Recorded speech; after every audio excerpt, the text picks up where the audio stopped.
Hi friends, आज हम पढ़ेंगे औद्योगिक क्रांति के बारे में। ठीक है, तो औद्योगिक क्रांति का वजह क्या था। प्रथम औद्योगिक क्रांति का काल कब माना जाता है? तो प्रथम औद्योगिक काल का कब माना जाता है? 1780 से लेकर 1850 तक के दशक को औद्योगिक क्रांति का काल माना जाता है। ठीक है, ब्रिटेन में जो औद्योगिक विकास हुआ था उसके चरण में क्या हुआ था? तो ब्रिटेन में जो औद्योगिक विकास हुआ था उस चरण में नई मशीनें और तकनीकों में गहराई आई थी। ठीक है, और इस क्रांति में लोहा और कपास का विकास हुआ। ब्रिटेन में उद्योग शक्ति में भाप का प्रयोग हुआ। इस समय डाकघरगा आई मशीनों के तकनीक से पहले भी हस्तशिल्प और हथकरघा उद्योगों की तुलना में भारी पैमाने पर माल में वृद्धि हुई थी। औद्योगिक क्रांति में जिन आविष्कर्ताओं के बारे में हम पढ़ते हैं कि जिन्होंने आविष्कार किया था, वे आविष्कारकर्ता न तो व्यापारिक थे, ना ही वो लोग व्यक्तिगत रूप से धनवान थे, और न ही बुनियादी विज्ञान थे और जैसे भौतिक और रसायन में शिक्षित लोग थे। इंग्लैंड में दूसरी औद्योगिक क्रांति का काल कब माना जाता है? तो दूसरी औद्योगिक क्रांति का काल 1850 के बाद माना जाता है। दूसरी औद्योगिक क्रांति में किसका विकास हुआ? तो दूसरी औद्योगिक क्रांति में रसायन तथा बिजली जैसे नए औद्योगिक क्षेत्रों का विकास हुआ। दूसरे औद्योगिक क्रांति में किसकी शक्ति आगे आई? तो द्वितीय औद्योगिक क्रांति में जो ब्रिटेन पहले औद्योगिक क्रांति में विश्व शक्ति के रूप में अग्रणी था, वहीं दूसरे औद्योगिक क्रांति तक आते आते वह पिछड़ गया और दूसरे औद्योगिक क्रांति तक किसका अधिकार बढ़ गया था? तो संयुक्त राज्य अमेरिका और जर्मनी का। अब बात करेंगे औद्योगिक क्रांति शब्द का प्रयोग। औद्योगिक क्रांति शब्द का प्रयोग किसने किया था? तो औद्योगिक क्रांति शब्द का प्रयोग सबसे पहले यूरोपीय विद्वानों ने किया था, जिसमें फ्रांस में जॉर्जिस मिशले थे और जर्मनी के फ्रेडरिक एंजल्स थे। इन्होंने औद्योगिक क्रांति शब्द का प्रयोग किया था। और औद्योगिक क्रांति का प्रयोग सबसे पहले अंग्रेजी भाषा में किसने किया था? तो औद्योगिक क्रांति का सबसे पहले अंग्रेजी भाषा में प्रयोग अर्नाल्ड टाइनबी ने किया था। अर्नाल्ड टाइनबी क्या थे? वो दार्शनिक थे और अर्थशास्त्री थे। अर्नाल्ड टाइनबी ने जो औद्योगिक क्रांति की बात कही है, तो वो किस टाइम काल के पीरियड को मानते हैं? तो 1760 से लेकर 1820 के बीच जो इंग्लैंड में विकास हुए थे, उसके आधार पे इन्होंने औद्योगिक क्रांति का नाम दिया था इसे। अर्नाल्ड टाइनबी ने जो औद्योगिक क्रांति का काल बताया है 1760 से 1820 को, उस समय कौन से राजा थे वहाँ पे? तो उस समय राजा जॉर्ज तृतीय थे। टाइनबी ने राज तृतीय के बारे में व्याख्यान और औद्योगिक क्रांति के बारे में बताया है। टाइनबी के व्याख्या के बारे में बात करें तो टाइनबी ने क्या व्याख्या दिया था? जो व्याख्या दी थी उन्होंने जॉर्ज तृतीय के बारे में, औद्योगिक क्रांति के बारे में, तो उनकी मृत्यु के बाद उनकी पुस्तक का नाम से विमोचन किया गया। उनकी पुस्तक का नाम था lectures on the industrial revolution in England. किसकी पुस्तक का नाम था? टाइनबी की पुस्तक का नाम था। टाइनबी के औद्योगिक क्रांति पे जो विचार दिए गए थे, उसके विचार से कौन से इतिहासकार सहमत थे? उनका नाम था टी.एस. एस्टन, पाल मंटू और एरिक हासमॉस। 1780 से लेकर 1820 के बीच आर्थिक प्रगति वाला क्षेत्र जो था, उसमें महत्वपूर्ण कौन कौन से थे? कपास और लोहा था, कोयला खनन था, सड़क और नहरों का निर्माण हुआ था और विदेशी व्यापार थे। चार प्रमुख विकास हुआ था उस समय 1780 से लेकर 1820 तक। एंस्टन ने क्या किया था? एस्टन ने औद्योगिक क्रांति का उत्सव मनाया था। औद्योगिक क्रांति का उत्सव किसने मनाया था? तो एस्टन ने औद्योगिक क्रांति का उत्सव मनाया था। यह औद्योगिक क्रांति का उत्सव किस आधार पर मनाया था? तो जब इंग्लैंड में छोटे छोटे मशीनों के उपकरण बन गए थे, इसको देखकर एस्टन ने औद्योगिक क्रांति का उत्सव मनाया था। दूसरी औद्योगिक क्रांति कब आई थी? दूसरी औद्योगिक क्रांति 1850 के बाद आई थी। इसमें कौन कौन सी चीज़ों का विकास हुआ था? तो इसमें रसायन का विज्ञान हुआ था, बिजली जैसे औद्योगिक विकास का क्षेत्रों का, और रेलवे का उपकरण भी देखने को इसमें मिलता है। रेलवे का भी विकास पहली औद्योगिक क्रांति में हुआ था, ना कि दूसरी औद्योगिक क्रांति में। और इसमें ब्रिटेन पिछड़ गया था, जर्मनी और संयुक्त राज्य अमेरिका आगे निकल गए थे।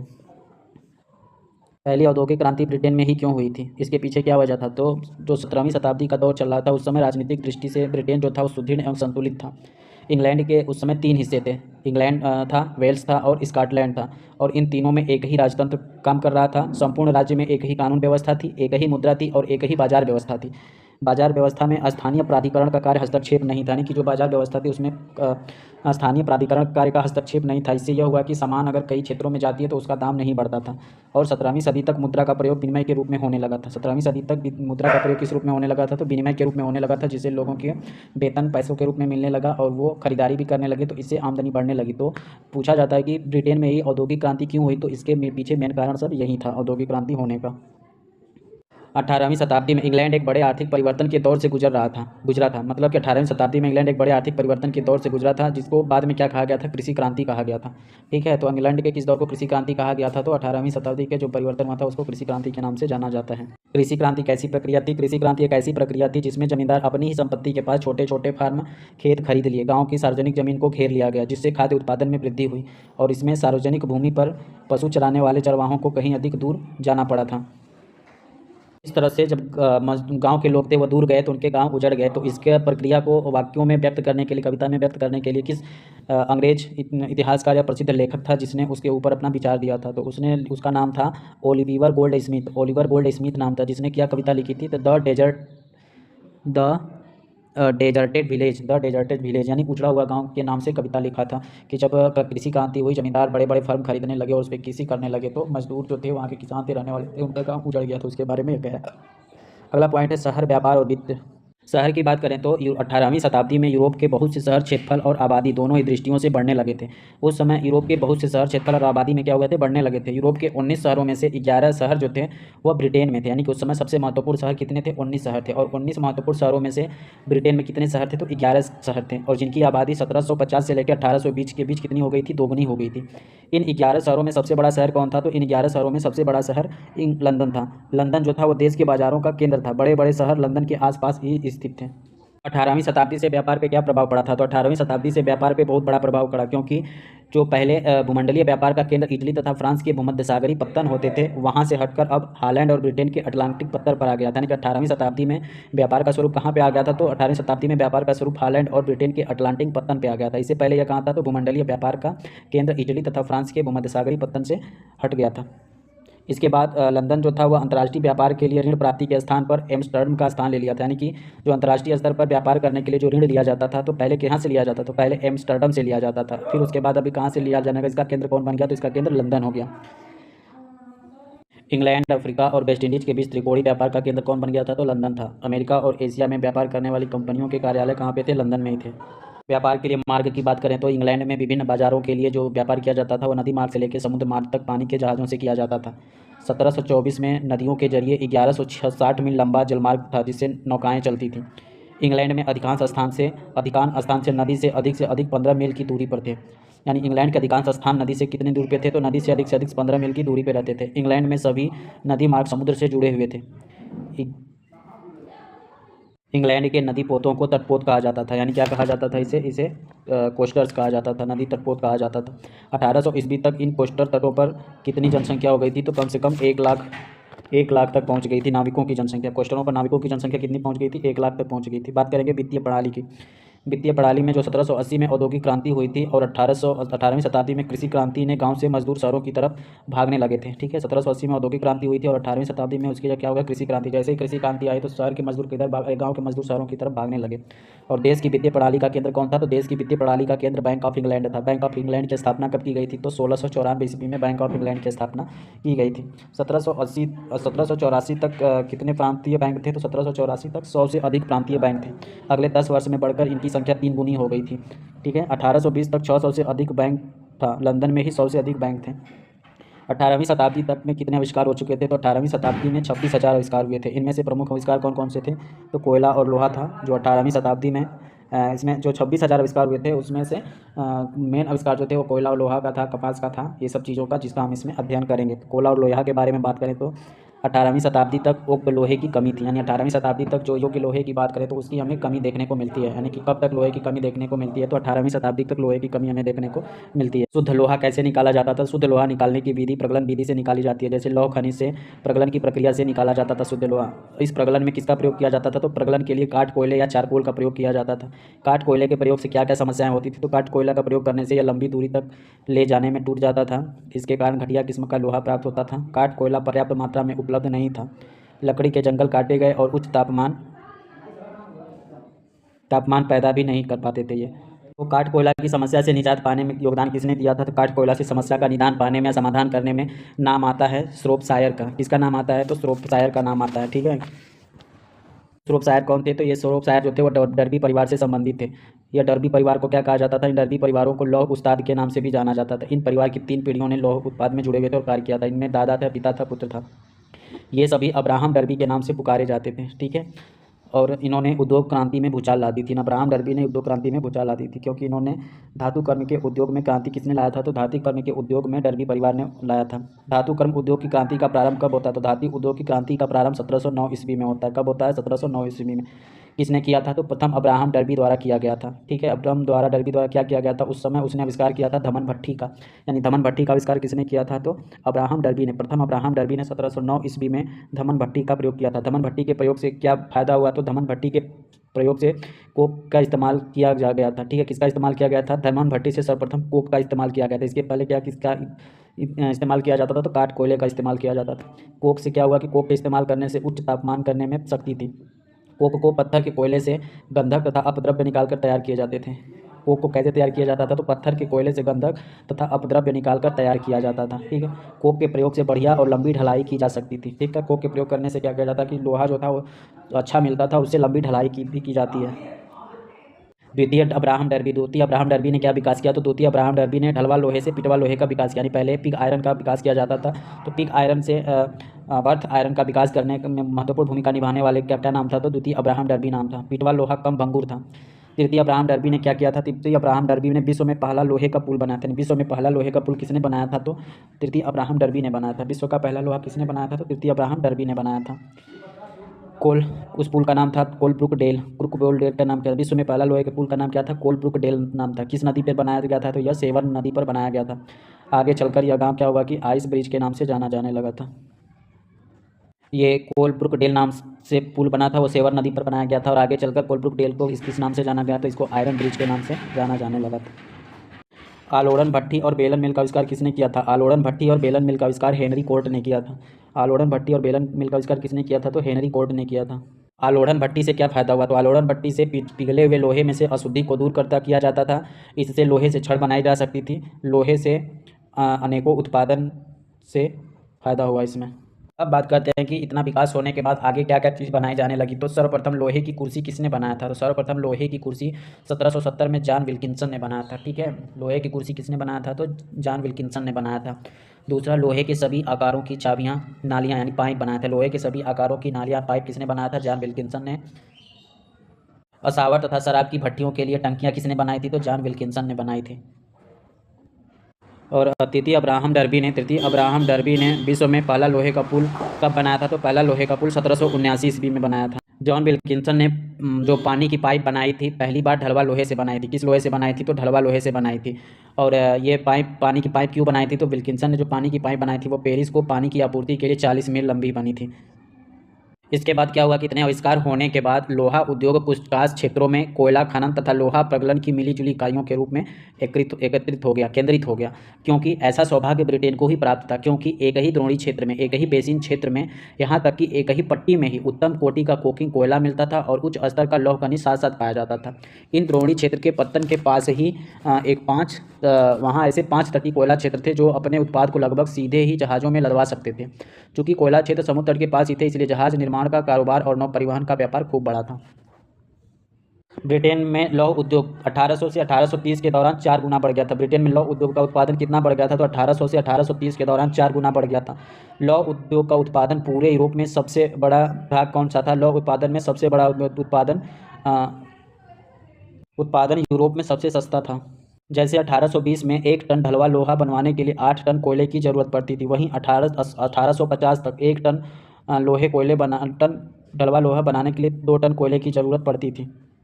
और 1848 में यह स्थिति देखने को मिलती है कि ब्रिटेन द्वारा जो पिघलाया जाने वाला लोहा था उसकी मात्रा पूरी दुनिया द्वारा पिघलाए जाने के बराबर थी। अब हम देखेंगे कपास की कटाई और बुनाई के बारे में। ब्रिटेन ने भारत पर कब्जा करने से पहले सन और ऊन से कपड़ा बुनते थे। सन जो था वह लिनन बनाने के लिए किया जाता था। सन का प्रयोग किस लिए किया जाता था, तो लिनन बनाने के लिए किया जाता था। 17वीं शताब्दी में भारत से कपड़े के साथ कच्चा कपास या रुई का आयात शुरू हुआ। कटाई के बाद कपड़ा बुना जाता था। 18वीं सदी के प्रारंभ में कटाई का काम धीरे धीरे होता था। एक बुनकर के लिए 10 स्त्रियां स्पिनर और स्पिंस्टर धागा काटने के लिए चाहिए था। स्पिनर या स्पिंस्टर धागा काटने के लिए एक बुनकर के लिए 10 स्त्रियां चाहिए होती थी। तरह से कटाई बुनाई में एक बहुत बड़ा आविष्कार किया गया। पहला था उड़न तूरी करघे। यह आविष्कार जान के द्वारा किया गया था। यानी उड़न तूरी करघे किसके द्वारा आविष्कार किया गया था, तो इसका आविष्कार जानकीट के द्वारा 1733 ईस्वी में किया गया था। इसको फ्लाइंग शटल लूम भी कहते हैं। फ्लाइंग शटल लूम की आविष्कार किसने किया था, तो जानकीट के द्वारा किया गया था। कब, 1733 में। इसकी सहायता से क्या हुआ कि कम समय में अधिक चौड़े कपड़ा बनाना संभव हो गया। ज़्यादा धागा की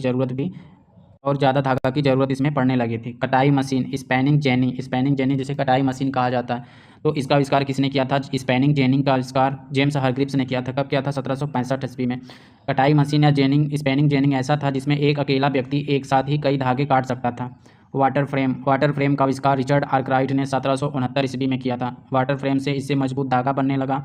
इसके बनने से सूती और लिनन को मिलाकर कपड़ा बनाने की बजाय अकेले सूती धागों से ही विशुद्ध सूती कपड़ा बनाया जाने लगा।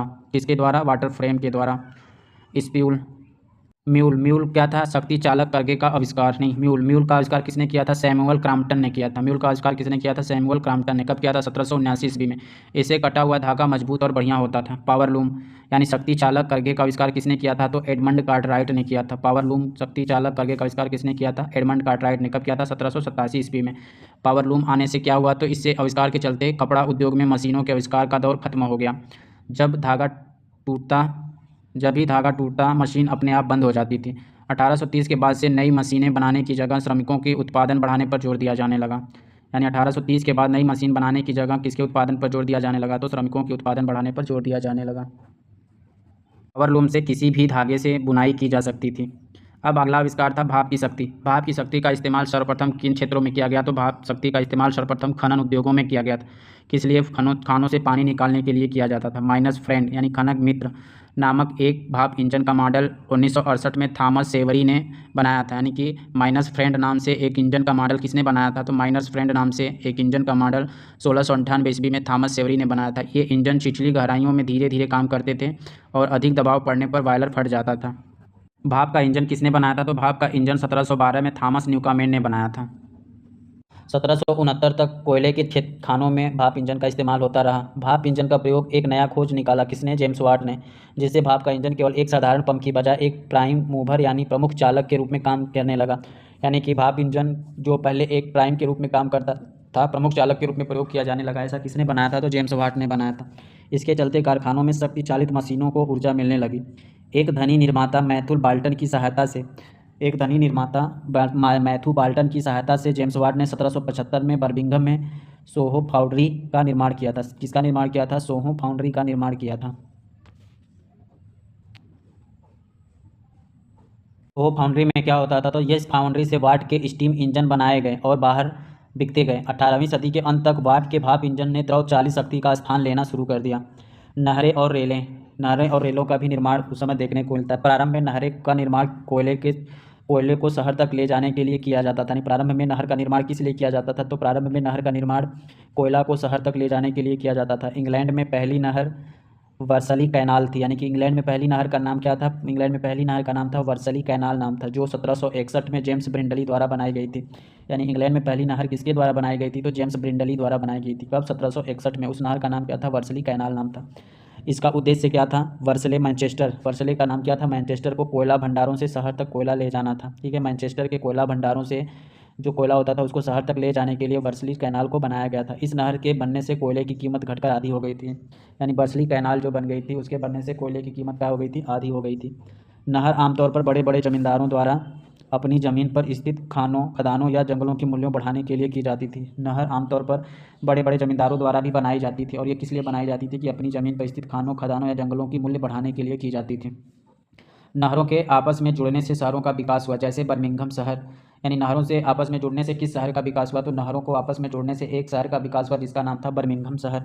यह शहर जो था बर्मिंघम शहर लंदन, ब्रिस्टल चैनल और भारतीय तथा हम्बर नदियों के बीच में स्थित थे। बर्मिंघम शहर किस लिए महत्वपूर्ण था? तो बर्मिंघम शहर का विकास इसलिए तेजी से हुआ क्योंकि वह लंदन, ब्रिस्टल चैनल और मर्सी तथा हम्बर नदियों के साथ जुड़ने वाली नहर प्रणाली के मध्य में स्थित था।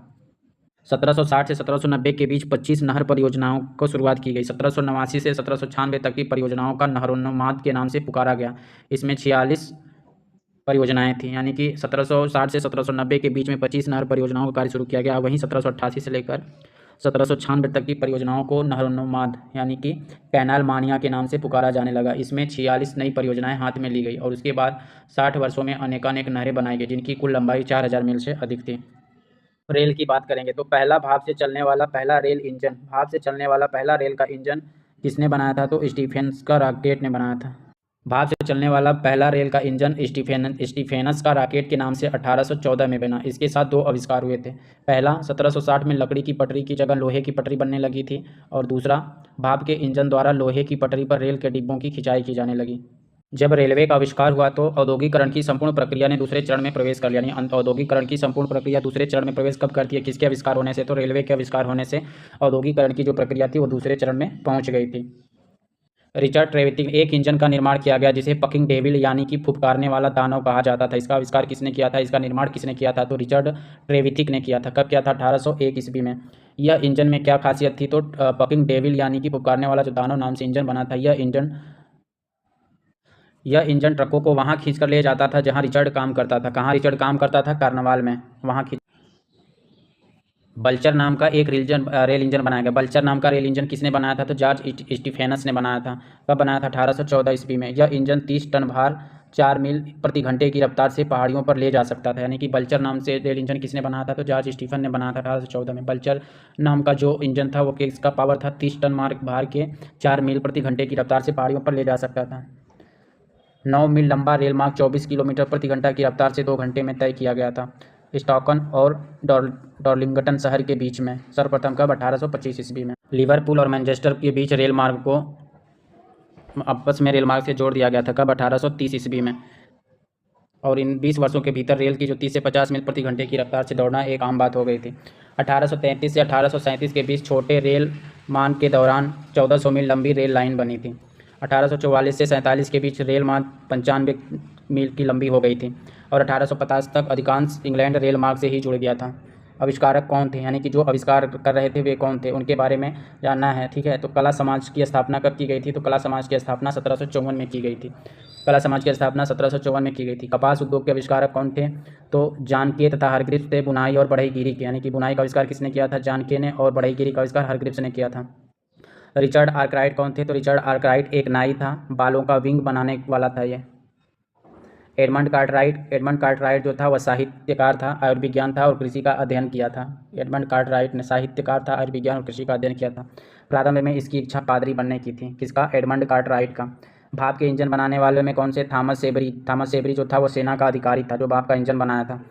भाप का इंजन बनाने वाले में थॉमस न्यूकामेन कौन था? वह लुहार तथा जालसाज था। जेम्स वाट का झुकाव किधर था? यंत्र संबंधी कामकाज में था उसका। जिसने भाप इंजन बनाया जेम्स वाट, वो किसका झुकाव था? तो यंत्र का था। सड़क निर्माता कौन थे? तो जॉन मेटकाफ जो था वो अंधा था। इसने स्वयं सड़क का सर्वेक्षण किया और उनके बारे में योजना बनाई थी। कौन? सड़क निर्माता कौन था? जॉन मेटकाफ था। नहर निर्माता जेम्स ब्रेडले था, वो निरक्षर था। नौ चालन शब्द की सही वर्तनी कभी नहीं बता सका। और गजब की स्मरण शक्ति इसके पास थी, कल्पना शक्ति थी और एकाग्रता थी। किसके पास? जेम्स ब्रेडले के पास।